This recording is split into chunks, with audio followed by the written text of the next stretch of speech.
अरे बच्चों, तुम्हारी कविता बुआ आ रही हैं 2 दिन बाद। अभी मेरी उनसे फोन पर बात हुई। रजनी जी अपने पोते मोनू और पोती रिदिमा से बोली। मोनू बोला, अरे वाह, मतलब यश और गुंजन भी आ रहे हैं।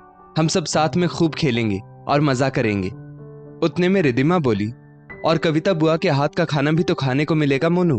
बुआ को तो बहुत अच्छी अच्छी खाने की डिश बनानी आती है। रजनी जी भी पोते पोती की बात खुशी से सुन रही थी। आखिर 2 साल बाद आ रही थी उनकी बेटी कविता। पिछली गर्मी की छुट्टियों में दामाद वरुण जी अपने परिवार के साथ 4 धाम यात्रा पर चले गए थे, इसलिए कविता और बच्चे नहीं आ पाए थे। रजनी जी और उनके पति नंदलाल जी बेसब्री से बेटी और नाते नातिन के आने का इंतजार करने लगे। 2 दिन बाद कविता बच्चों के साथ अपने मायके आ गई। भाई राजू और भाभी शीला ने भी उसका अच्छे से स्वागत किया। शाम होते ही मोनू और रिदिमा बोले, बुआ आप तो बहुत अच्छा खाना बनाती हो, हमें आपके हाथ का पिज्जा और पास्ता खाने का मन कर रहा है। रजनी जी बोली, बच्चों बुआ आज ही तो आई है, आज तो रुक जाओ, बुआ कल सबके लिए पिज्जा और पास्ता बना देंगी। कविता बोली, माँ आप मेरे साथ चलो, मैं मार्केट से सामान ले आती हूँ। बच्चों को आज पिज्जा खाने का मन है तो आज ही बना देती हूँ। इतना बोलकर कविता अपनी माँ को लेकर मार्केट जाती है। कविता पिज्जा बनाने के लिए मैदा, हरी सब्जियां, चीज, पिज्जा सॉस सब ले आती है और रसोई में पिज्जा बनाने की तैयारी करने लगती है। पीछे से शीला भाभी आती है और सब्जियां काटने में कविता की मदद कर देती है। कविता पिज्जा बनाकर सभी को गर्म गर्म सर्व करती है। सभी बच्चे पिज्जा खाकर बोलते हैं, वाह आज तो खाने का मजा ही आ गया। भाई राजू, माँ पिताजी सभी खाने की बहुत तारीफ करते हैं, मगर शीला के मुंह से तारीफ का एक शब्द नहीं निकलता।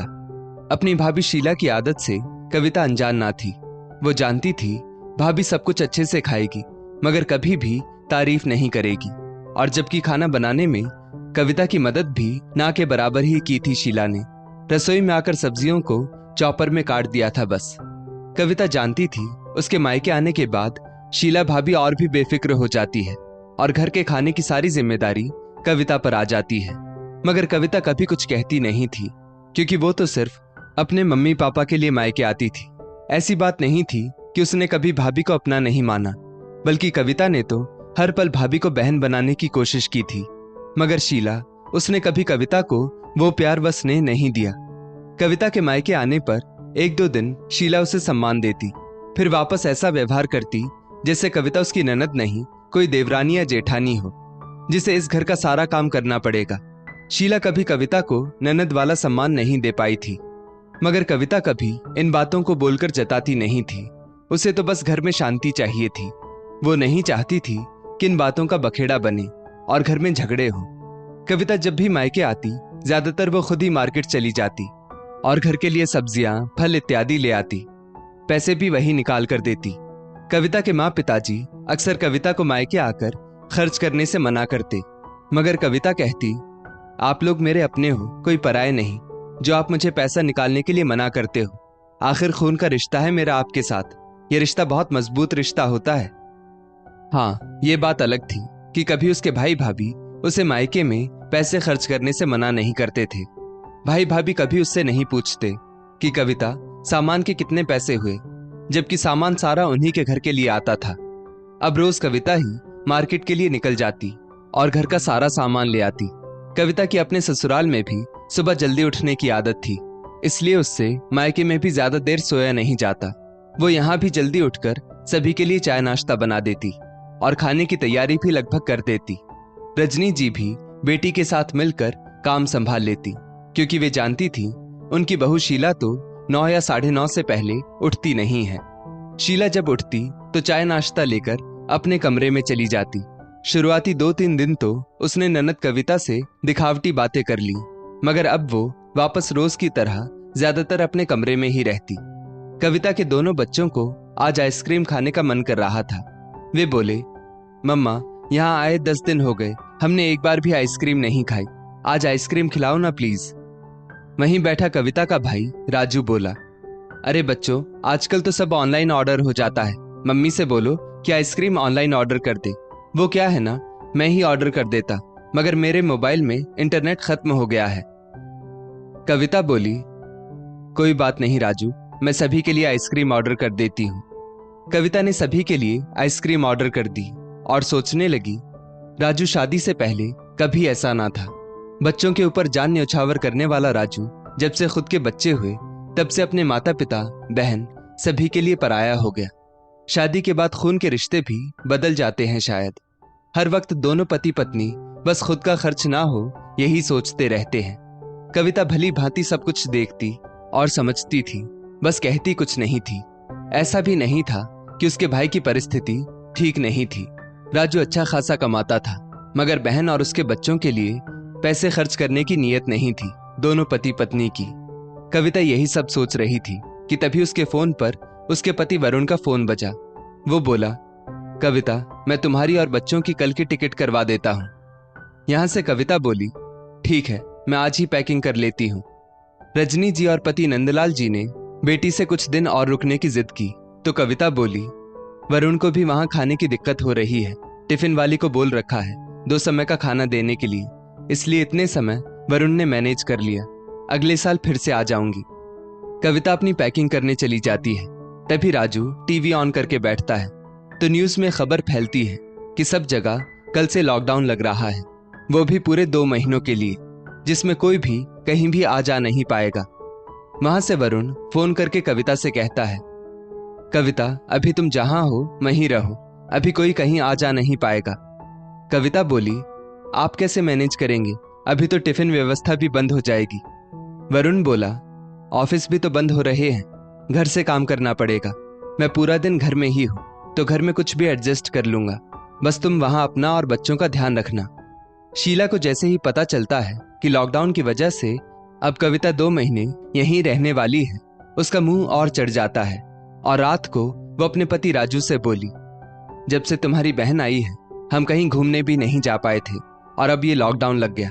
मैंने कितने सपने संजोए थे कि ये जैसे ही वापस रवाना होगी हम दोनों और हमारे बच्चे कहीं घूमने चलेंगे, क्योंकि तुमने कहा था कि कविता को वापस ससुराल जाने दो, वरना उसे और उसके बच्चों को भी घुमाने ले जाना पड़ेगा और हमारा खर्चा बढ़ेगा। राजू बोला, तुम भी ना शीला, बात को समझा करो, यहाँ तुम्हें घूमने की पड़ी है, कल से लॉकडाउन है, मतलब काम वाली बाई भी नहीं आएगी। तुम्हारा काम तो आसान हो गया है वैसे भी। कविता दीदी तो बेचारी गाय है, तुम्हारा बाई वाला भी सारा काम वही कर दिया करेंगी। शीला खुश होकर बोली, अरे हाँ, ये तो मैंने सोचा ही नहीं था।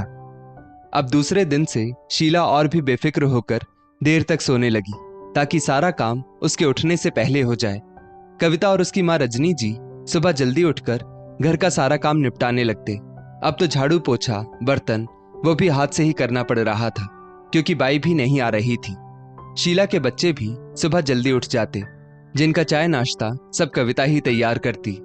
घर में क्या क्या सामान खत्म हुआ है और क्या क्या बचा हुआ है ये सब भी कविता को पता रहने लगा था। लॉकडाउन में वही बाहर जाकर खाने पीने का सामान लाती। राजू और शीला सिर्फ खाने पीने से मतलब रख रहे थे। वे जानबूझकर कविता से पूछते ही नहीं थे कि क्या खत्म है, क्या लाना है, क्योंकि उनके लिए तो कविता बिना पगार वाली नौकरानी बनकर रह गई थी, जो घर का सारा काम तो करती ही थी, साथ ही अपने पैसे भी खर्च करती थी।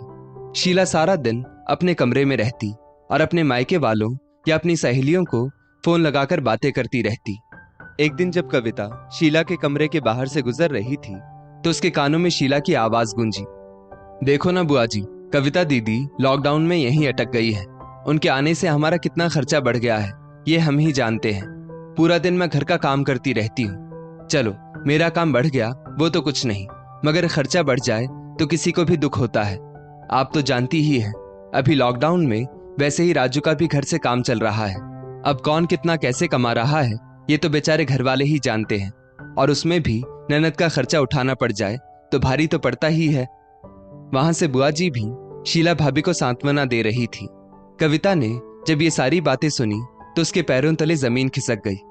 कविता ने जाकर अपनी माँ रजनी जी को सारी बातें बताई तो रजनी जी बोली, बेटा, भले शीला रिश्तेदारों में तेरा कितना भी नाम खराब करना चाहे वो नहीं कर सकती, क्योंकि सभी को पता है कि तेरा स्वभाव कैसा है।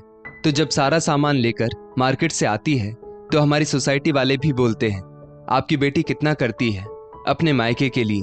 कल ही जब तेरी चाची जी का फोन आया था और तू रसोई में खाना बना रही थी तो वो कह रही थी, हमारी कविता कितनी अच्छी बेटी है जो घर में भाभी के रहते हुए भी रसोई में काम करती है।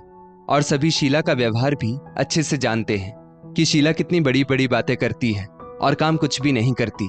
भले ही बुआ जी उसके सामने उसे सांत्वना दे रही हो, मगर बुआ जी शीला की रग रग से वाकिफ हैं।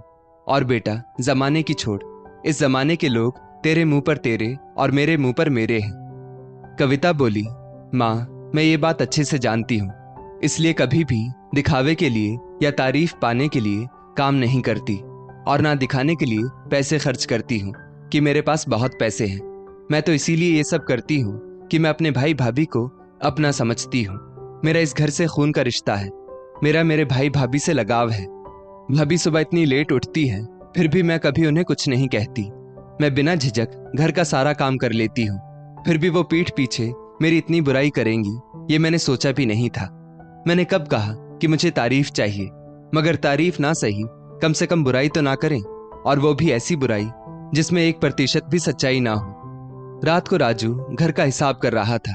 उसे लगा उसके और शीला के अलावा हॉल में कोई नहीं है, लेकिन कविता वहीं बालकनी में खड़ी थी। राजू बोला, शीला, हमारी फ्री की काम वाली कविता दीदी की वजह से इस महीने हमारा बहुत कम खर्च हुआ है। शीला बोली, अब यहां मायके में अटक जाएगी तो और क्या होगा। बोलकर दोनों हंसने लगे।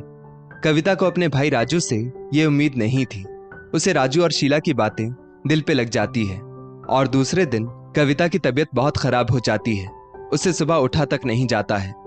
थोड़ी देर बाद उसके बच्चे आकर कहते हैं, मम्मी, बहुत जोरों से भूख लगी है, कुछ खाने को हो तो दो ना, अब तक हमने कुछ नहीं खाया। कविता धीरे से उठकर रसोई में जाती है तो देखती है कढ़ाई पतीला सब खाली है। शीला रसोई साफ कर रही थी।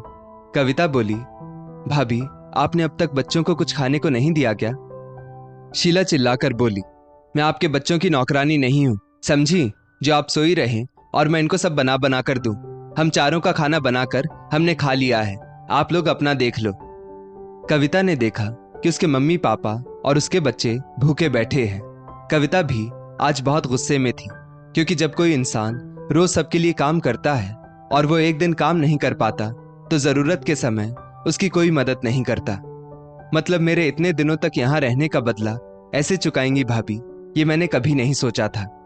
रजनी जी ने जल्दी से उन सभी के लिए खिचड़ी बनाई और सभी को खिलाई। रजनी जी बोली, बेटा, मुझे माफ करना, मैं आज अपने नाते नातिन को नाश्ता नहीं दे पाई, क्योंकि शीला ने मुझे रसोई में घुसने ही नहीं दिया।